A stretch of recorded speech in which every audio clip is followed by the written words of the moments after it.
দফা গিয়েছে এবং এই এক দফা টোটাল এই আন্দোলনের এক দফার ঘোষকটা অবশ্যই নাহিদ ইসলাম।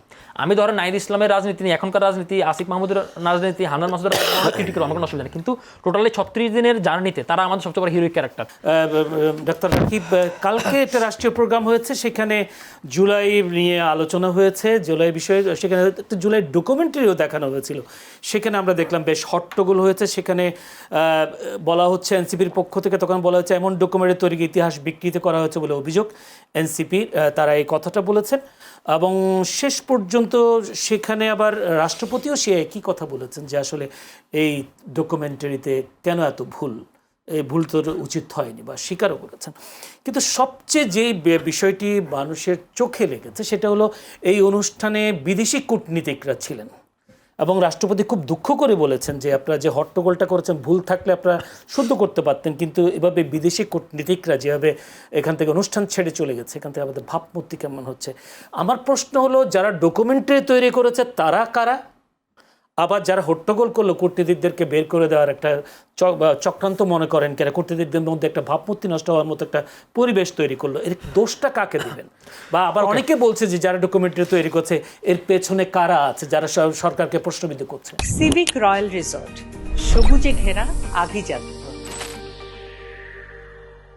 সুতরাং টোটাল ঘটনাটাই খুবই দুঃখজনক ঘটনা এবং খুবই বিব্রতর পরিস্থিতি এবং লজ্জাজনক ঘটনা।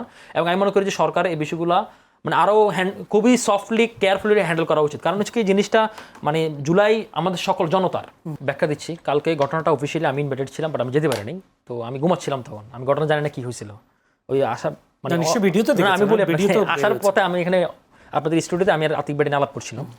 তখন আমাকে কয়েকজন অ্যাম্বাসেডর ফোন দিলেন, বিদেশি কূটনীতিকরা ফোন দিলেন। পর ওনারা বললেন যে এই ঘটনা ঘটলো। পর আমি ফেসবুকে ঢুকে দেখলাম, ফার্স্টে আপনি যে বক্তব্যটা দেখলেন প্রেসিডেন্টের বক্তব্যটা, এখনকার অস্থায়ী রাষ্ট্রপতির বক্তব্যটা আমি দেখলাম। এবার আমার অবজারভেশনটা বলি, আপনার ঘটনাটা বলি। ঘটনাটা হচ্ছে, ধরেন এই যে জুলাই একটা ডকুমেন্টারি করছে মুক্তিযোদ্ধা মন্ত্রণালয় থেকে, মুক্তিযোদ্ধা মন্ত্রণালয়ের কথা বিএনপি সরকারের তো করেছে, কিন্তু এটা রাষ্ট্রীয় দলিল বা রাষ্ট্রীয় ডকুমেন্টারি। তো সেই রাষ্ট্রীয় ডকুমেন্টারিটা টোটালি এটা ইনক্লুসিভ হওয়া উচিত ছিল, এটা সর্বজনীন হওয়া উচিত ছিল। এবং এটা করার পিছনে আপনার একটা ডকুমেন্টারি করলে তো একদিনই করা হয় না, এটা অনেক লম্বা টাইম লেগেছে, এডিটিং প্যানেল থাকে, আপনি এটা আবার দেখেন, টেবিল ঘুরে আসতে হয়। সুতরাং আপনি যারা এটার সাথে ছিল তারা একেবারে বোকাস লোকজন ছিল এবং এটা টোটালি সরকার সর্বজনীন করতে পারে না, এটা সরকার টোটালি ব্যর্থতা, নাম্বার ওয়ান কথা। সেকেন্ড কথা হচ্ছে, ধরেন এখানে তাদের যে কোরিলেশনের একটা বড় অভাব ছিল এবং একটা এই জায়গায় থেকে তারা এই জিনিসটাকে ইনক্লুসিভ করতে পারে না, এটা অবশ্যই ওদের ব্যর্থতা গেল এটা। সেকেন্ড কথা হচ্ছে, ধরেন এইটা যখন প্রকাশ করা হলো সেখানে খুবই একেবারে নিউমারাস অবস্থা দেখলেন আপনি। এখানে যদি প্রতিবাদ না করতো তাহলে ইতিহাসটা বিকৃত হতো কি? না, ইতিহাস বিকৃত ইতিহাসে টোটালি সার্বজনীন করতেই পারেন আপনি, বিকৃত পড়া লাভ। আপনি টোটাল জিনিসটাকে কন্টেন্ট আকার আনতেই পারেন না। তারপর আবার দেখেন এক দফা নিয়ে অনেক বিতর্ক আসলো। এখন এখানে দেখুন তার পরবর্তী সময়ে যখন হট্টগোলটা শুরু হলো, হট্টগোল শুরু হওয়ার আগে কিন্তু বিরোধী দল এমপি আক্তার হোসেন তার সাথে কথাবার্তা হচ্ছিল এবং স্বরাষ্ট্রমন্ত্রী সবাইকে ঠান্ডা করার চেষ্টা করতেছিল। আপনি দেখেন এটা এই প্রতিবাদটা আমি মনে করি, ধরেন ডেফিনেটলি এটা আপনি টকশোতে বলেন, রাজপথে বলেন, সংসদে বলেন, সব জায়গায় আপনি প্রতিবাদ করবেন, কোনো অসুবিধা নাই। কিন্তু ব্যাপারটা হচ্ছে, ধরেন এটা আমার কাছে খুব দৃষ্টিকটু লেগেছে যে একটা বিদেশি প্রোগ্রাম যেখানে বিদেশি কূটনীতিকরা ছিল এবং কূটনীতিকদের সামনে থেকে এটা করা হচ্ছিল এবং একটা টাইমে সার্টেন টাইমে তারা আসলে ইনসিকিউর ফিল করে, জাস্ট সিকিউরিটি ইনসিকিউর ফিল করে তারা অবস্থা ত্যাগ করে চলে গেছে।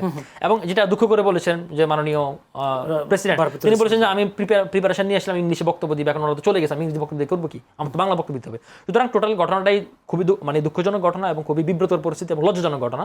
এবং আমি মনে করি যে সরকার এই বিষয়গুলো আরও খুবই সফটলি কেয়ারফুলি হ্যান্ডেল করা উচিত। কারণ হচ্ছে কি, জিনিসটা জুলাই আমাদের সকল জনতার, তাই না, একেবারে জনগণের। তো সুতরাং পুরো জনগণের রিফ্লেকশনটা থাকা উচিত। এবং আমি এটা তো 2 বছর ফুর্তি হলো, আমি গত বছরে যখন বিভিন্ন টিভি মিডিয়ারা যখন এরকম প্রামাণ্যচিত্র বানাচ্ছিল, আরও খুব দারুণ প্রামাণ্য ভিডিও বানাচ্ছিল, আরও নানা সুন্দর সুন্দর ডকুমেন্টারি করতেছিল। এবং আমি মনে করি যে এই টিমের মধ্যে তারা একেবারে খুব দূরদর্শীহীন, প্রজ্ঞাহীন, একেবারে খুব বিবেচনাহীন, যা আপনি বিষয়টি করতে চান সব বিষয় করা যাবে। আমরা তো আসলে মুক্তিযুদ্ধ মন্ত্রণালয় যে আওয়ামী লীগ আমলেও দেখেছি রাজাকার তালিকা করতে গিয়ে তালগোল পাকিয়ে ফেলেছে। সালাউদ্দিন কাদের চৌধুরী একটা সুন্দর বক্তব্য আছে, মুক্তিযোদ্ধাদের তালিকা আওয়ামী লীগ হচ্ছে এমন একটা টানে যেখান দিয়ে ধরেন রাজাকার ঢুকায় অন্য দিক দিয়ে মুক্তিযুদ্ধ বের হয়।